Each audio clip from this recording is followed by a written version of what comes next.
Hi, everybody, and welcome back to the Right on Crime podcast. Right on Crime is the national campaign of the Texas Public Policy Foundation that supports conservative solutions for reducing crime, restoring victims, reforming offenders, and lowering taxpayer costs. I'm your host, Britt Allen, and I'm joined today by our resident Florida man, our Florida State Director, Christian Cochran. Hey, Christian. Hi, Britt. Thank you for having me. Oh my gosh, no, thank you for coming all the way from the free state of Florida, is Right. what you keep referring to home as. It is. It was a lot warmer when I left than when I got here. See, but you're not here during the summertime. If you come back in the summertime, I gotta tell you, it's a little bit worse. I could see that. Yeah. I could see that, yeah. Although you guys have it really hot in Florida, too. You know, it's not the heat, it's the humidity is what we always tell people because it is just, it's bad. I understand. How is it in Texas so far? I've enjoyed it so far. I've got to Good. go find me some barbecue tonight somewhere so I can finally have my Texas fill and have some good brisket so I can say, I did the whole Texas experience. I was going to say, you got to make room for not just your tacos, but also for your brisket and for your barbecue. You're going to eat good tonight. I do. And then for my wife, I have to go by the stadium and do horns down because she's a West Virginia Mountaineer. So, Well, you're not in a safe space to do that, so Godspeed. Well, thank you so much for joining us. We really appreciate you taking time. I know you're right in the middle of session right now, so Yeah. it's not like you've got anything going on. It's a little busy, but other than that's good. There you go. Yeah. Well, so for anybody who maybe doesn't know you or isn't familiar with your work, could you introduce yourself and what you do for Right on Crime? Sure. So I came to Right on Crime just in September. So before that, I worked at the Clerks and Comptrollers. They have an association where I was in their government affairs shop. And then prior to that, I served with the Florida Department of Veterans Affairs as their Deputy Legislative Affairs Director.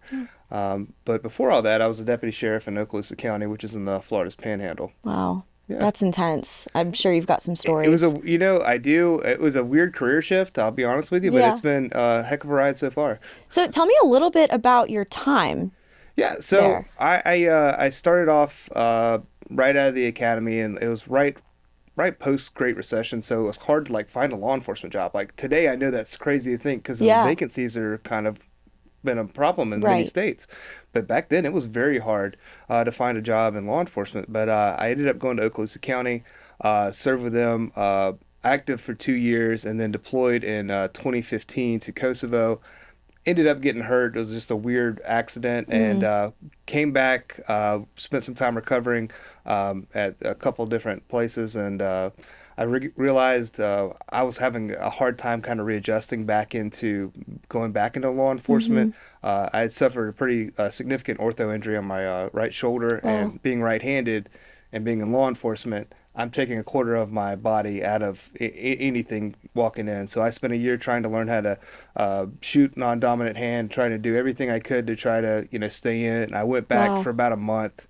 And so I realized quickly I couldn't go back to doing what I really loved. I was passionate about being in law enforcement. I come from a law enforcement family. I got into law enforcement because of some people in my family who'd been impacted by crimes. And they kind of didn't get the full weight of law enforcement's backing with their investigations and stuff. I felt, so I said, I want to be different. I want to be the guy that listens to everyone, talks to everybody. And so that's what I got into it for.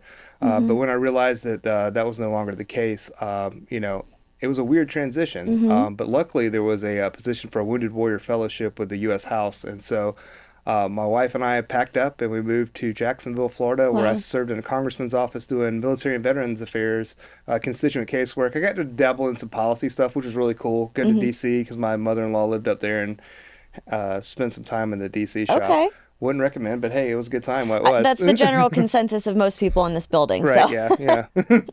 Wow, that's fantastic. And I'm just thinking about the idea of shooting a gun with your non-dominant hand, how brave it is to try to do that, but also how frustrating that must have been for you trying to figure that out. It was, it spent, a year I was at the range every single day.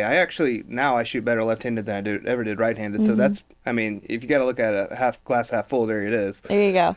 But I've still stayed within the law enforcement community. I'm still reserve in my hometown, in my home county. So I still go out and I do some stuff. go on patrol very rarely, but most of the time it's me directing parades. We love parades in my hometown, so it's pretty cool because you don't see parades very much in small communities as Right. much. So it's pretty cool. That's really cool. And your background, I feel like, just primes you to be the perfect fit for Right on Crime and everything that you're doing in Florida. So we're so Appreciate happy it. that you're on the team. Thanks. So I want to hone in a little bit on your state and talk Yeah. about their criminal justice system. What do you feel like Florida does really well? So Florida's been doing actually a really good job of getting officers down into the state. We've done the legislature and the governor have really pushed to have law enforcement bonuses for out-of-state candidates to come in. They've also raised the starting salary for these positions, and so we've had a really great job. And in meeting with some of the law enforcement community, I always ask them, how's your vacancy rate looking? And they're like, Right. we're doing great. We're filled up. So I mean, there's not a lot of states that can honestly say that right now that they're doing better post-COVID Yeah. because I mean a lot of officers retired or decided this is just not for me anymore. I want to just go off and do something else. And so Florida's really tried to support law enforcement the best it can, and we're starting to see the return on investment with that, with so many officers moving out into the state. So Yeah. it's been a really big influx of officers coming from all around. So it's been really changing for a lot of communities. Yeah, and that's so true because you're right. That's just not the story of a lot of states and especially cities right now. So that's really encouraging to know that you guys are taking such stock in that. On the flip side, because there's always a flip side, Sure. where do you feel like Florida has some gaps or opportunities that need to be filled and worked on? Sure. So with corrections, we've while law enforcement has done a great job with recruiting, corrections is still very much suffering because that is an extremely hard job. I'll tell you that as a Yeah. law enforcement officer, you couldn't pay me to be a correctional officer. It's just a very hard and demanding job. Yeah. And so right now we've had the National Guard that's been kind of placed into our prisons to kind of offset some of our positions because we can't fill. So that's yeah. been creating, some issues there. But, we're also seeing, a lot of our prisons don't have air conditioners. Now, we just talked about how hot it is, that is Right. frustrating. But at the same time, we also have to worry about, the security of those institutions too. So when you're trying to, for the legislature trying to look at where to spend money. We have very old prisons. We're trying to figure out where we're going to spend them. Retroactively or retrofitting any kind of HVAC system into these prisons is just not feasible Yeah. whatsoever. And so there's a lot of moving pieces that are going on top of 85,000 that are currently incarcerated. Right. And so in the state of Florida, if you're sentenced to for your crimes, you're going to face 85% of your sentence regardless. And so Yeah. you can do programming, you can do earn credits, earn time, and all that stuff. It only goes to that 15% mark, and then after that, you're still going to have to serve 85% of your term. Wow, that's interesting. I didn't realize that. That's intense. So I know you're right in the midst of your session right now, which is a very busy time. So tell me a little bit about what your goals and hopes are in this current legislative session. Sure. So, this year with me coming in new, I've been just trying to get my name out there, just trying to tell them, hey, this is who we are. This is Right on Crime, right? We're not coming, with trying to make massive changes that, are not supported. Right.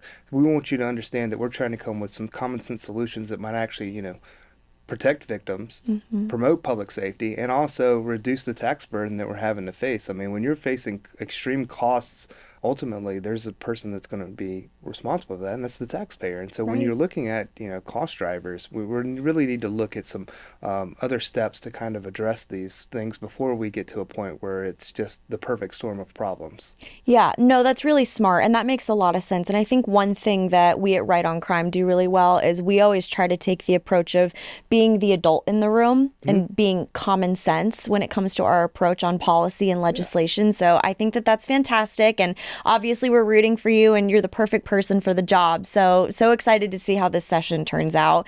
A few questions I wanted to ask you. I ask everybody that comes on the podcast, criminal justice, while, again, we have a lot of fun as a team, there are a lot of days where maybe the work feels a little bit heavy, and it's really easy to maybe feel negative about the direction the country's going. So could you tell me why maybe you feel optimistic that either your state or our nation is at least headed in the right direction towards a more effective criminal justice system? I think you have so many advocates that are out there nowadays that are just really promoting this. I mean, from national down to state level.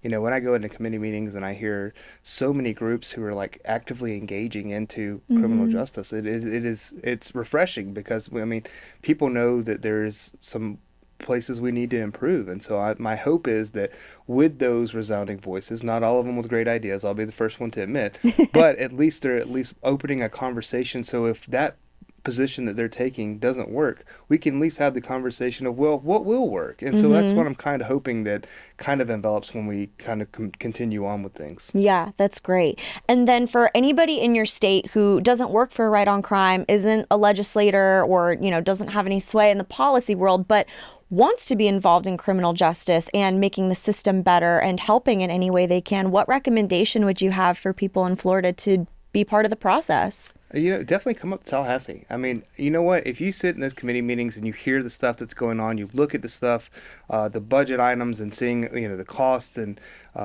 hear with the committee testimony from, both the legislators and from, concerned individuals and lobbying firms, you kind of understand a little bit more of the complete ecosystem that is criminal justice and what all is involved and how it kind of works. So I would definitely, active participation is what made our country what it is. So I would encourage people to continue to do that. That's awesome. Well, we really appreciate you. Lastly, if anybody wants to keep up with you and your work and what's going on in Florida, where can people find you? You can find me at Twitter or X at Chris Cochran, FLA, and see all the policy stuff that I'm kind of putting out there. You also see toddler pictures of my kid. I can't help it. She's too awesome. So I like to share pictures of her. Well, we love seeing pictures of her. She's the cutest. And I know that all of the work you're doing is ultimately making a safer, more just world for her. So we appreciate you so much. And again, thank you so much, Christian, for joining us. We really appreciate you coming on, and we can't wait to have you back. And thank all of you for joining us for the Right on Crime podcast. To find out more about these issues, you can visit our website at rightoncrime.com. Until then, we'll see you next time.